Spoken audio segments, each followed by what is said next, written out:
إن الحمد لله نحمده ونستعينه ونستغفره ونؤمن به ونتوكل عليه ونعوذ بالله من شرور أنفسنا ومن سيئات أعمالنا من يهده الله فلا مضل له ومن يضلله فلا هادي له ونشهد أن لا إله إلا الله وحده لا شريك له ونشهد أن سيدنا وسندنا وحبيب ربنا وطبيب قلوبنا وطبيب أرواحنا ومولانا محمدا عبده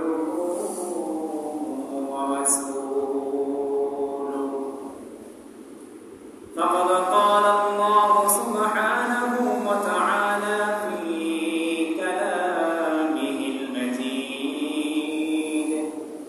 وفي فرقانه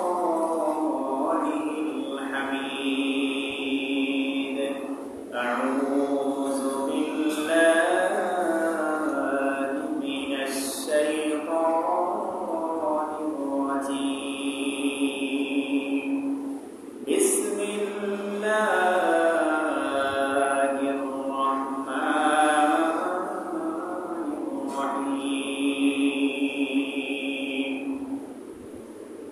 يا أيها الذين آمنوا إذا نودي للصلاة من يوم الجمعة فاسعوا إلى ذكر الله وذروا البيع ذلكم خير لكم إن كنتم تعلمون وإذا قضيت الصلاة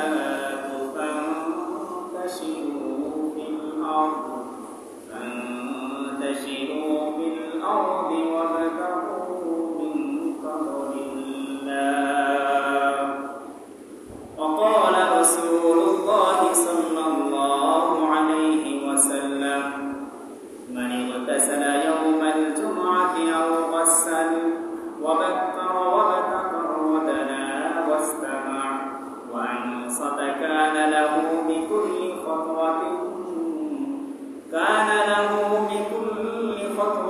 يخطوها أجر سنة صيامها وقيامها وقال رسول الله صلى الله عليه وسلم هذا يوم عيد هذا يوم جعله الله عيدا أو كما قال رسول الله صلى الله عليه وسلم اللهم صل على محمد وعلى آل محمد كما صليت على إبراهيم وعلى آل إبراهيم إنك حميد مجيد اللهم بارك على محمد وعلى آل محمد كما باركت على إبراهيم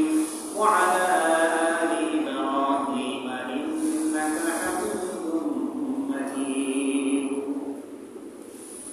الحمد لله মহান আল্লাহ পাক রব্বুল আলামিনের দরবারে অসংখ্য শুকরিয়া যে মহান রব্বুল আলামিন আজকে আমাদেরকে সপ্তাহের সবচেয়ে উত্তম দিন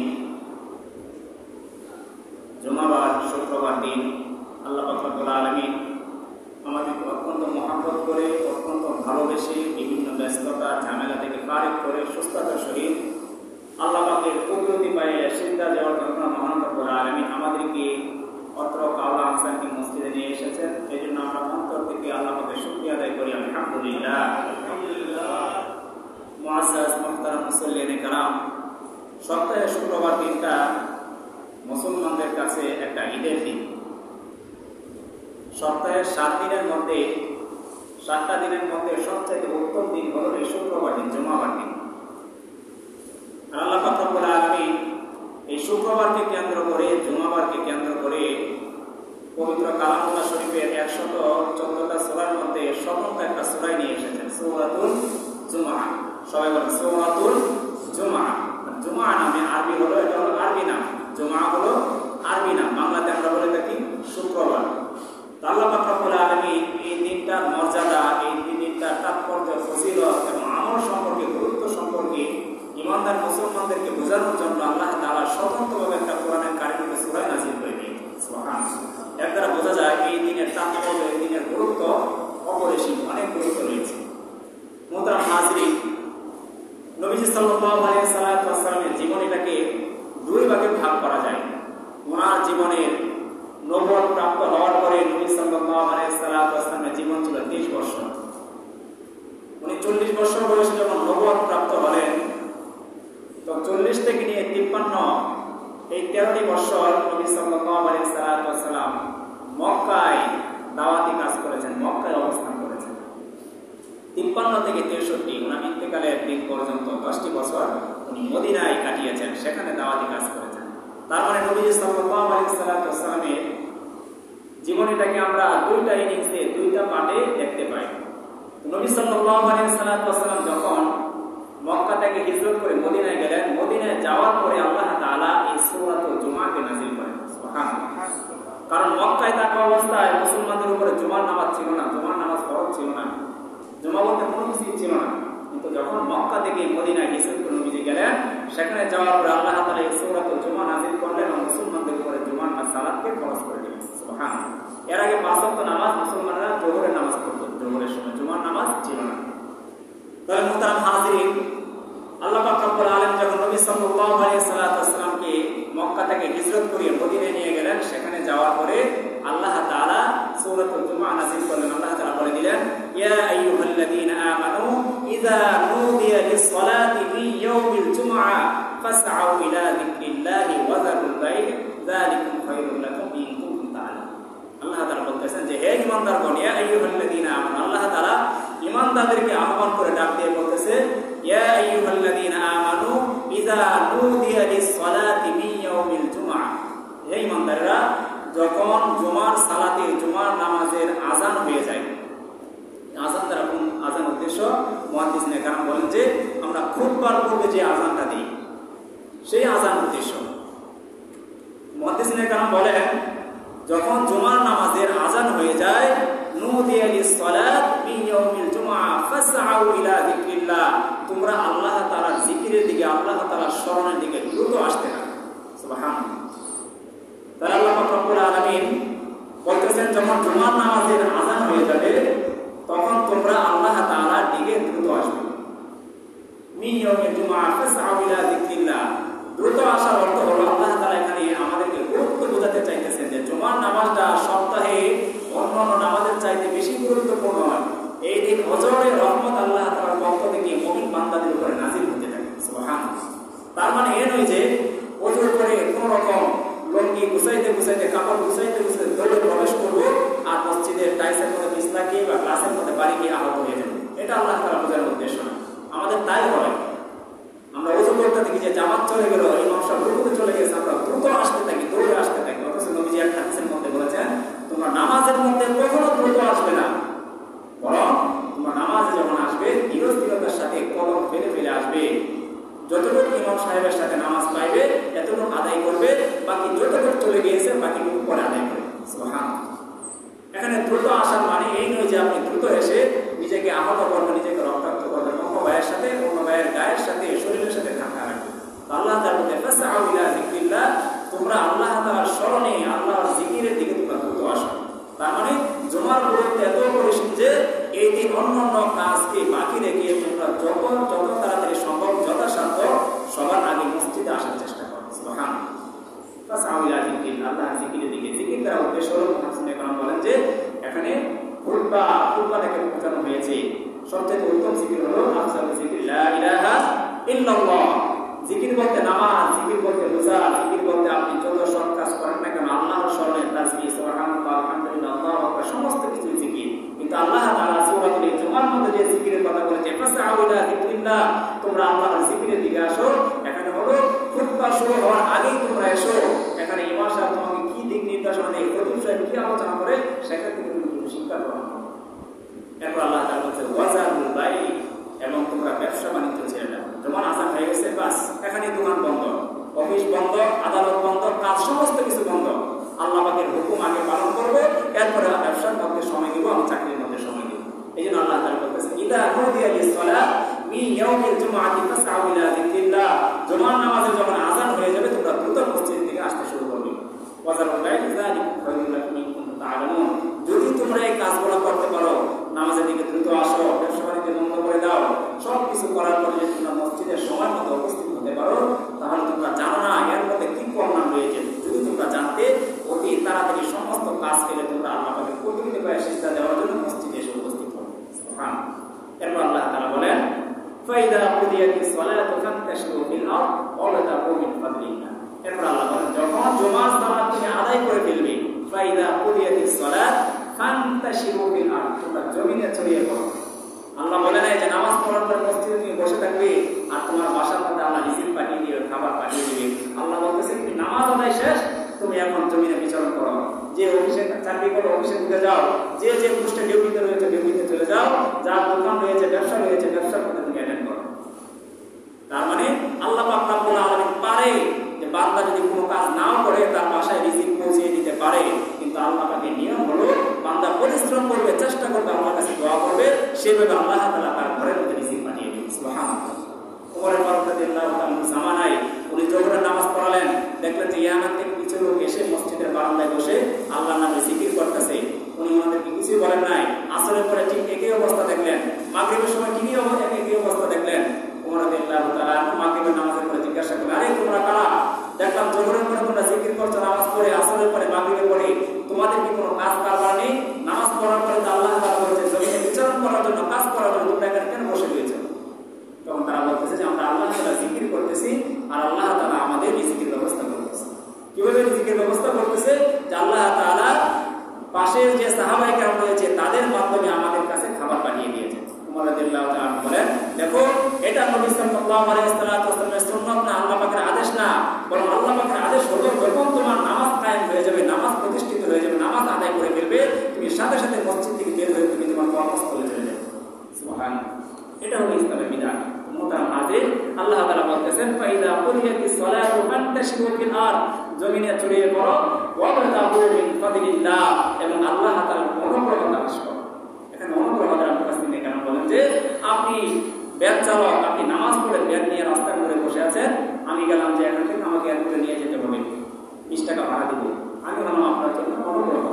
আপনি রিক্সা চালক, একজন অফিসার এসে বলল যে আমাকে কাওলা থেকে কাওলা বাজার পর্যন্ত নিয়ে যেতে হবে, তোমাকে 20 টাকা বা 30 টাকা দিব, সেই অফিসার হলো আপনার জন্য অনুগ্রহ। সুতরাং আপনি যদি এখানে ঘর গুটিয়ে হাত গুটিয়ে যদি আমি এখানে বসে থাকি, আল্লাহ তাআলা আমাকে যে অনুগ্রহ দেওয়ার কথা বলেছে, আমাকে যে অনুগ্রহ পাঠাবে, সেই অনুগ্রহ থেকে আমি বঞ্চিত হয়ে যাব। সুতরাং নামাজ পড়ার পরে আমরা যে যে সেক্টরে কাজ করি না কেন সেই সেক্টরে আমাকে চলে যেতে হবে। এই জন্য আল্লাহ তাআলা বলতেছে যখন তোমরা নামাজ আদায় করে ফেলবে, জুমার নামাজ শেষ হয়ে যাবে, সাথে সাথে তোমরা কর্মস্থলের মধ্যে চলে যাবে। সুবহানাল্লাহ। এই জুমাবার আল্লাহ পাকের কাছে অত্যন্ত গুরুত্বপূর্ণ একটা দিন। নবী সাল্লাল্লাহু আলাইহি ওয়াসাল্লাম হাদিসের মধ্যে বলেছেন হাদা ইয়াউমুল ঈদ, এটা হলো মুসলমানদের কাছে সপ্তাহে একটা ঈদের দিন। শুধু তাই নয়, হাদা ইয়াউমুন জাআলাহুল্লাহু ঈদান, আল্লাহ পাক রব্বুল আলামিন সপ্তাহে 7 দিনের মধ্যে এই দিনটাকে মুসলমানদের জন্য খুশি হিসেবে বরাদ্দ করে নিয়েছেন। সুবহানাল্লাহ। তাবারানী হাদিস। ঠিক তদ্রুপভাবে আল্লাহ পাক রব্বুল আলামিনের নিয়ম হলো উনি একটা জায়গাকে আরেকটা জায়গার উপর প্রাধান্য দেন, একটা সময়কে আরেকটা সময়ের উপর প্রাধান্য দেন। আল্লাহ তাআলা বলেন ফাদ্দাল জামানা আলা জামান ওয়া ফাদ্দাল মাকানা আলা মাকান, আল্লাহ তাআলা একটা সময়কে একটা জায়গাকে আরেকটা সময়ের উপরে আরেকটা জায়গার উপরে প্রাধান্য দেন। দুনিয়ার মধ্যে সবচেয়ে উত্তম জায়গা হলো আল্লাহ নবী সাল্লাল্লাহু আলাইহি ওয়াসাল্লাম যেখানে শুয়ে আছেন, মদিনাতুল মুনাওয়ারা, সেই শহর হলো সবচেয়ে উত্তম শহর। প্রিয় হাজিরিন, দুনিয়ার মধ্যে আল্লাহ তাআলা যে 365টা দিন তৈরি করেছে একটি বছরে, সেই 365 দিনের মধ্যে সবচেয়ে উত্তম দিন কোনটা? সবচেয়ে উত্তম দিন হলো ইয়াউমুল আরাফা, যেদিন হাজী সাহেবরা আরাফার ময়দানে অবস্থান করে। সুবহানাল্লাহ।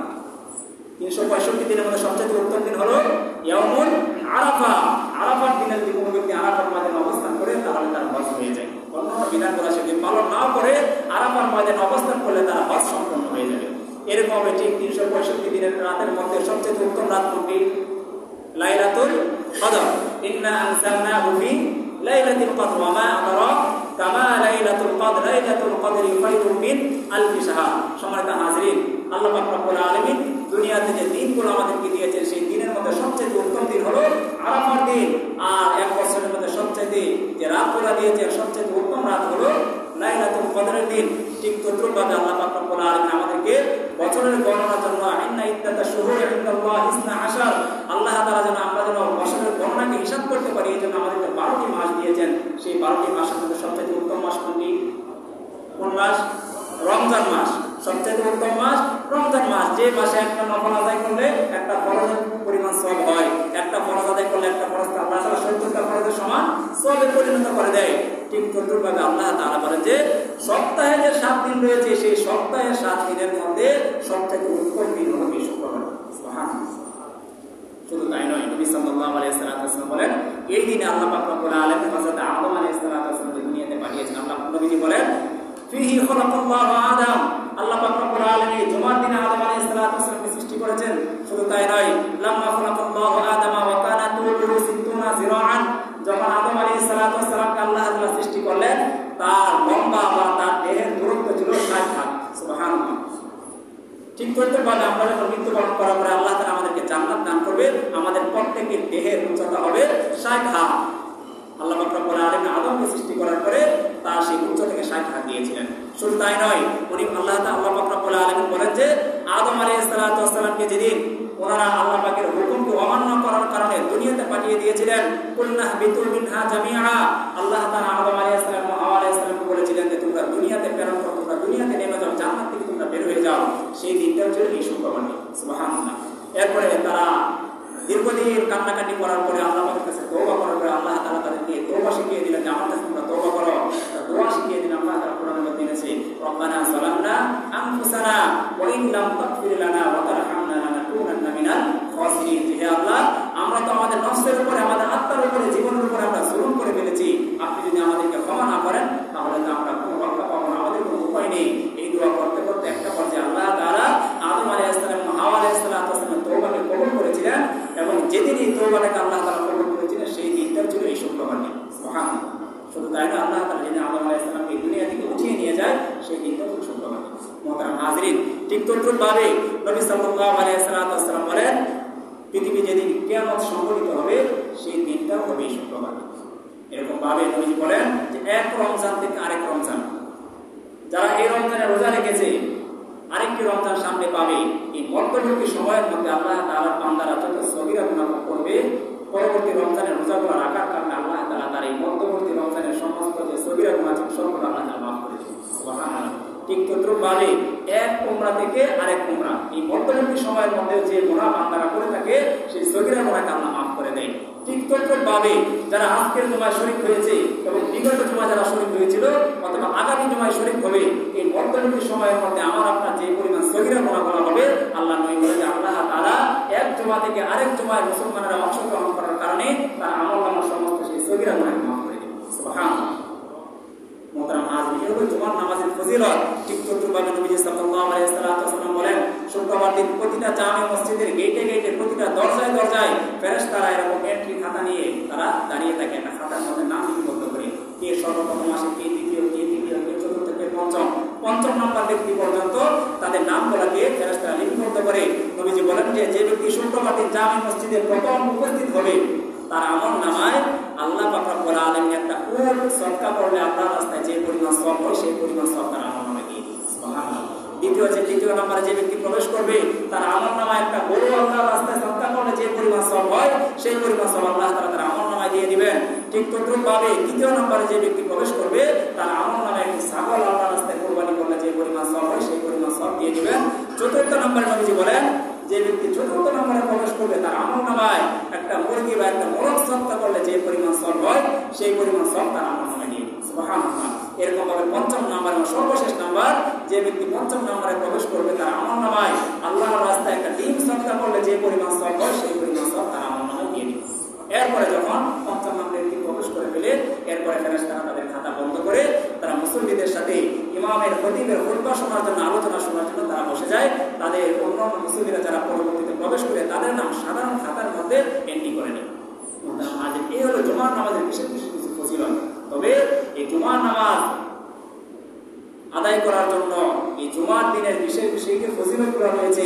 যারা এগুলো থেকে বঞ্চিত হবে, যারা এই জুমার নামাজকে গুরুত্ব সহকারে আদায় না করবে, তাদের ব্যাপারে হাদিসের মধ্যে ধমকি এসেছে। নবীজি এক হাদিসের মধ্যে বলেছে, মান তারাকা সালাসাতা জুমআইন তাহাবুনান তাবাআল্লাহু আলা কলবিহি ওয়া কুতিবা মিনাল মুনাফিকিন। খুব কঠিন হাদিস। নবী সাল্লাল্লাহু আলাইহি ওয়াসাল্লাম বলেছেন, যে ব্যক্তি যে বা যারা অলসতাবশত তাহাবুনান কোন কারণ ছাড়া অহেতুক একাধারে 3টা জুমা ছেড়ে দিবে। নবীজি বলেন, যারা অলসতাবশত, কামখেয়ালিবশত, খেয়াল তামাশা বশত কোনো কারণ ছাড়া অহেতুক কোনো কারণে 3টা জুমা একাধারে 3টা জুমা ছেড়ে দিবে, নবীজি বলেন তবা আল্লাহু আলা কলবিহি অথবা তবা আল্লাহু ফি কলবিহি। নবীজি বলেন তার অন্তরের মধ্যে আল্লাহ তাআলা মোহর মেরে দেন। নাউযুবিল্লাহ। তার অন্তরটাকে আল্লাহ তাআলা সিলগালা করে দেন। যার কারণে দেখা যায় যে ওই লোকেরা যারা অলসতাবশত জুমার নামাজ পরিত্যাগ করে তাদের অন্তরের মধ্যে সহজে হেদায়েত প্রবেশ করে না। সপ্তাহে তো আমরা প্রত্যেকদিন 5 ওয়াক্ত নামাজ প্রতিদিন, সেগুলো তো আমরা অনেকে আদায় করি না। সপ্তাহে যখন একটা শুক্রবার দিন আসে সেই দিনও যদি আমরা শরীক না হয়, এই জন্য নবীজি বলেছেন যারা একাধারে 3টা জুমাকে পরিত্যাগ করবে তার অন্তরের মধ্যে আল্লাহ তাআলা মোহর মেরে দিবেন। শুধু তাই নয়, ওয়া কুতিবা মিনাল মুনাফিকিন, তার নামটাকে আল্লাহ তাআলা মুনাফিকের কাতারের মধ্যে লিখে দিবেন। নাউযুবিল্লাহ। মুনাফিক হলো যে কথায় কথায় মিথ্যা বলে, কাউকে ওয়াদা দিলে ওয়াদার বরখেলাপ করে, আমানতের খেয়ানত করে, ওইরকম ব্যক্তিদের কাতারে ওই 3টা জমা যারা একাধারে পরিত্যাগ করবে তার নামটাকে আল্লাহ তাআলা লিখে দিবেন। আল্লাহ তাআলা আমাদেরকে হেফাজত করুন। মুহতারাম হাজিরিন, এই ছিল জুমার নামাজকে যারা অলসতাবশত পরিত্যাগ করে। মুহতারাম হাজিরিন, জুমার দিন আমাদের কিছু করণীয় রয়েছে, কিছু বর্জনীয় রয়েছে। জুমার দিনটা শুরু হয় বৃহস্পতিবার দিন দিবাগত রাত থেকে। বৃহস্পতিবার দিনের সূর্য যখন ডুবে গিয়েছে সেখান থেকে নিয়ে শুক্রবার দিন সূর্য ডোবার আগ পর্যন্ত। আরবি হিজরি সময় অনুযায়ী দিনের গণনা শুরু হয় সূর্য ডোবার পর থেকে নিয়ে আরেক সূর্য ডোবা পর্যন্ত। আর আমাদের ইংরেজি ক্যালেন্ডার অনুযায়ী রাত 12টা থেকে পরের দিন রাত 12টা পর্যন্ত আমরা একদিন গণনা করে দেয়। কিন্তু আরবি হিজরি সময় অনুযায়ী সূর্য ডোবার পর থেকে নিয়ে পরের দিন সূর্য ডোবা পর্যন্ত দিনের গণনা হয়। তার মানে গতকাল যে বৃহস্পতিবার গেল সেই বৃহস্পতিবার দিবাগত রাত মাগরিবের সময় থেকে আমাদের শুক্রবারের সেই কার্যক্রম শুরু হয়ে গিয়েছে। আজকে সন্ধ্যা পর্যন্ত কার্যক্রম চলছে। নবীজি বলেন যে শুক্রবার দিনে সবচেয়ে গুরুত্বপূর্ণ একটি আমল, সবচেয়ে গুরুত্বপূর্ণ প্রথম নাম্বার আমল হলো জুমার 2 রাকাত সালাত আদায় করা। সুবহানাল্লাহ।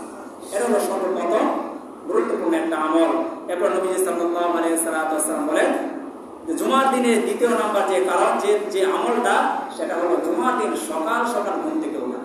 এক হাদিসের মধ্যে এসেছে, মানি মুতাসালা ইয়াউমাল জুমাআতি আও গাসসাল, যে ব্যক্তি জুমার দিন গোসল করবে অথবা অন্যকে গোসল করিয়ে দিবে, 1 নাম্বার। 2 নাম্বারে ওয়াবাতাকার এবং সকাল সকাল ঘুম থেকে উঠবে, ওয়াদানা এবং ইমাম সাহেবের কাছাকাছি এসে বসবে, ওয়াস্তামা এবং ইমাম সাহেবের আলোচনাকে খুতবাকে মনোযোগ সহকারে শুনবে, ওয়ানসাতা এবং নীরব থাকবে, চুপ থাকবে, কানা লাহু বিকুল্লি খাতওয়াতিন ইয়াখতুহা আজরু সানাতিন সিয়ামুহা ওয়া কিয়ামুহা। সুবহানাল্লাহ। নবীজি বলতেছেন এই ব্যক্তির আমলনামায় আল্লাহ তাআলা কি পরিমাণ সওয়াব দিবে, যে সকালে ঘুম থেকে উঠবে, গোসল করবে, ইমামের কাছাকাছি বসবে, ইমাম সাহেবের কথাগুলোকে মনোযোগ দিয়ে শুনবে এবং কোনো অহেতুক কথাবার্তা বলবে না। এই 5টা কাজ যে ব্যক্তি করবে, মুহাদ্দিসিনে কেরাম বলেন যে সওয়াবের দিক দিয়ে, আমলের দিক দিয়ে, নেকির দিক দিয়ে যত হাদিস রয়েছে সব হাদিসের চাইতে এই হাদিসটা সবচেয়ে উত্তম। তার আমলনামায় এই পরিমাণ সওয়াব দিয়ে নবী বলেন সে যে তার বাসা থেকে, তার রুম থেকে মসজিদ পর্যন্ত হেঁটে এসেছে, যতগুলা কদম পড়েছে প্রতিটা কদমের বিনিময়ে আল্লাহ তাআলা 1 বছর নফল রোজা এবং 1 বছর রাত্রি জেগে তাহাজ্জুদ করলে যে পরিমাণ সওয়াব হয় সেই পরিমাণ সওয়াব তার আমলনামায় দিয়ে দিবেন। আমি আপনি জীবনে কত হায়াত পাইব, যারা দূরে থেকে এসেছে, যারা 100 কদম করেছে, 100 বছরের রোজা রাখার সওয়াব, 100 বছর রাত জেগে তাহাজ্জুদের সওয়াব। এই জন্য প্রিয় হাজিরিন, জুমার নামাজে আসার জন্য আমরা সবাই চেষ্টা করব। যারা আসতে চান তাদেরকে বলবো প্রতিটা পদকে পদকে আল্লাহ তাআলা এত নেকি রেখেছেন। শুধু তাই নয়, জুমার দিনের 3য় নম্বর একটা করণীয় হলো এই দিন বেশি বেশি দোয়া করা। আল্লাহ তাআলা এই দিন বান্দার দোয়াগুলোকে কবুল করেন। মুহাদ্দিসিনে কেরাম বলে যে এই সময়টা কোনটা, সময়টা হলো আসরের পর থেকে নিয়ে মাগরিবের আগ পর্যন্ত এই সময়টা। এবং কিছু কিছু মুহাদ্দিসিনে কেরাম বলেন যে যখন খুতবা চলে, খতিব সাহেব যখন খুতবা দেয় ওই সময়টা চোখ থেকে খুতবা শোনা, ওই সময় আল্লাহ পাকের রহমত এবং সাকিনা বান্দাদের উপর নাযিল হতে থাকে। আমার আপনার কত পেরেশানি, কত বালা মুসিবত, আল্লাহ পাকের কাছে যদি দোয়া করতে পারি শুক্রবার দিন, বৃহস্পতিবার দিন দিবাগত রাত থেকে নিয়ে শুক্রবার দিন দিবাগত রাত পর্যন্ত এই যে 24টা ঘন্টা, এই সময়টা প্রতিটা মুহূর্ত আমাদের জন্য গুরুত্বপূর্ণ। এই সময়টাতে আমরা দোয়া করে আমরা সময়টাকে অতিবাহিত করবো। চতুর্থ নম্বর, শুক্রবার দিন আমাদের জন্য আরেকটা করণীয় হলো বেশি বেশি নবী সাল্লাল্লাহু আলাইহি ওয়াসাল্লামের উপর দরুদ পড়া। সাল্লাল্লাহু আলাইহি ওয়াসাল্লাম, আমরা দরুদ খুঁজে পাই না, কি দরুদ পড়বো? মুহতারাম হাজিরিন, নবীজি বলেছেন মান সাল্লা আলাইহি সালাতান মান সাল্লা আলাইহি মাররাতান সাল্লাল্লাহু আলাইহি আশরা, যে ব্যক্তি আমার উপর একবার দরুদ পড়বে আমি আল্লাহ পাক রব্বুল আলামিন তার প্রতি 10টা রহমত নাযিল করব। সুবহানাল্লাহ। মুহতারাম হাজিরিন, যে কোনো বালা মুসিবতে আমরা পড়ি না কেন, বিপদে পড়ি না কেন, সাথে সাথে দরুদ পড়া শুরু করে দিবেন। আমরা দরুদ খুঁজে পাই না, দরুদ ইব্রাহিম আছে, সাল্লাল্লাহু আলাইহি ওয়াসাল্লাম আছে, এরকম আল্লাহুম্মা সাল্লি আলা মুহাম্মাদিন নবিয়্যিল উম্মি ওয়া আলা আলিহি ওয়া সাল্লিম তাসলিমা, বিভিন্ন দরুদ আছে। আপনি কোরআন নামাজের মধ্যে যে দরুদ পড়ি, এটা যদি আমরা না পড়তে পারি অন্তত সাল্লাল্লাহু আলাইহি ওয়াসাল্লাম সাল্লাল্লাহু আলাইহি ওয়াসাল্লাম, কারণ নবীজি বলেছেন আকসিরুস সালাতা আলাইহি ইয়াওমাল জুমআতি ওয়া লাইলাতাল জুমআতি, নবীজি বলেছেন তোমরা বেশি পরিমাণে শুক্রবার দিন দিনের বেলা এবং রাতের বেলা আমার উপরে তোমরা দরুদ প্রেরণ করো, কারণ তোমরা আমার উপরে যতই দরুদ প্রেরণ করো না কেন আমি তোমাদের দরুদের মুকাফিকি নয়, বরং তোমরা আমার উপরে দরুদ পড়ার কারণে আল্লাহ তাআলা তোমাদের উপরে রহমত নাযিল করে দিবেন। সুবহানাল্লাহ। আজকে দরুদ হয়ে গেছে আমাদের সমাজের ট্রেডিশনাল, আমরা হুজুর ভাড়া করে নিয়ে এসে ইয়া নবী সালাম আলাইকা আমরা দরুদ পড়ি, সারা বছর আমাদের কোনো খবর থাকে না। মুহতারাম হাজির, এটা করা যাবে না। আপনি চলতে ফিরতে উঠতে বসে প্রতিটা মুহূর্তে সাল্লাল্লাহু আলাইহি ওয়াসাল্লাম সাল্লাল্লাহু আলাইহি ওয়াসাল্লাম করতে পারেন। আল্লাহ তাআলা একবার দরুদ পড়ার কারণে আমাদের উপরে 10টা রহমত নাযিল করে দিবেন। মুহতারাম হাজির, পঞ্চম নম্বরে শুক্রবার দিন আমাদের একটা কাজ হলো সূরাতুল কাহফ তেলাওয়াত করা, যারা কোরআন শরীফ তেলাওয়াত করতে পারি। কারণ সূরাতুল কাহফ নবী বলেছেন যারা সূরাতুল কাহফ শুক্রবার দিন নিয়মিত পাঠ করবে আল্লাহ তাআলা হাশরের ময়দানে এরকম একটা পরিস্থিতি হবে, একটা পর্যায়ে পুরো হাশরের মাঠ অন্ধকার হয়ে যাবে, তখন আল্লাহ তাআলা ওই ব্যক্তিদেরকে অন্ধকারের মধ্যে নিমজ্জিত করবে না যারা সূরাতুল কাহফ নিয়মিত তেলাওয়াত করে। সুবহানাল্লাহ। শুধু তাই নয়, যারা নিয়মিত সূরাতুল কাহফ শুক্রবার দিন তেলাওয়াত করবে, দুই জুমার মধ্যবর্তী সময়ের মধ্যে যে পরিমাণ সগীরা গুনাহ সে করে থাকবে আল্লাহ তাআলা সূরাতুল কাহফের বিনিময়ে সমস্ত গুনাহকে মাফ করে দিবেন। সুবহানাল্লাহ। মুহতারাম হাজির, ষষ্ঠ নম্বর শুক্রবার দিন আমাদের জন্য একটা করণীয় হলো এই দিন ভালোভাবে গোসল করা। আপনার নবীজি বলেছেন ইযা জাআ আহাদুকুমুল জুমআ ফালইগতাসিল, যখন তোমরা কেউ জুমার দিনে উপস্থিত হও তোমরা ভালোভাবে গোসল করবে। দেখেন ইসলাম অন্য মুসলমান ভাইয়ের জন্য কতটুকু স্যাক্রিফাইস করে, কতটুকু খেয়াল রাখে। জুমার দিন মানুষের সমাগম হবে, মানুষ বিস্তারিতভাবে মানুষ জনসম্মুখের মধ্যে মানুষ উপস্থিত হবে, যদি গোসল না করে আসে একজনের ঘামের কারণে পাশের ভাইয়ের কষ্ট হবে, একজনের ঘামের কারণে দুর্গন্ধ তৈরি হবে। সুতরাং নবীজি বলেন যে তোমরা এই কাজ কখনো করবে না। শুক্রবার দিন আমি নবীর একটা অন্যতম সুন্নাত হলো তোমরা ওই দিন গোসল করে মসজিদে উপস্থিত হবে। সপ্তম নম্বরের একটা কাজ হলো ওই দিন সুগন্ধি ব্যবহার করা। সমস্ত নবীদের কিছু কিছু কাজ ছিল, তার মধ্যে সমস্ত নবীরা সুগন্ধি ব্যবহার করতেন। এই দিন যার কাছে যেরকম সুগন্ধি রয়েছে সেই সুগন্ধিগুলো ব্যবহার করা, যেগুলো অ্যালকোহল মুক্ত হয়, যেগুলো হারাম জাতীয় এগুলো ব্যবহার করা যাবে না। আতর জাতীয় জিনিস আমরা সুগন্ধি হিসেবে ব্যবহার করবো। অষ্টম নম্বরে আমাদের জন্য একটা কাজ হলো পায়ে হেঁটে আসা, যেটা হাদিসের মধ্যে বলেছি প্রতিটা কদমের বিনিময়ে আল্লাহ তাআলা 1 বছর নফল রোজা 1 বছর নফল নামাজ পড়ার সওয়াব দিবেন। ঠিক তদ্রুপভাবে 9 নম্বরে আরেকটা শুক্রবার দিন আমাদের জন্য করণীয় হলো খুতবার সময় কোনো রকম কথাবার্তা না বলা।